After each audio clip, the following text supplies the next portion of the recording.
எழுத்தாணி புடிச்சதில்ல எங்க அண்ணன் போல அறிவாளி எந்த வெள்ளக்கார துறையும் இல்ல.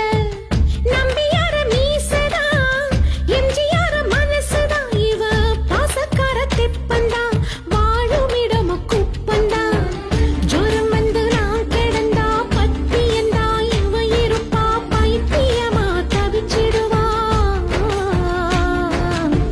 ஜோரம் வந்து நான் கிடந்தா பத்தியந்தா இவ இருப்பா பைத்தியமா தவிச்சிடுவா. உடம்புக்குள்ள உசுரு இருக்கு சொல்வாங்க, ஏன் உசுரு மட்டும் எதிர நிக்குது பாருங்க. 50 கிலோ தங்கண்டா என் தங்கச்சி, 100 ஜென்ம பந்தண்டா என் ராசாத்தி. சென்னையில என்ன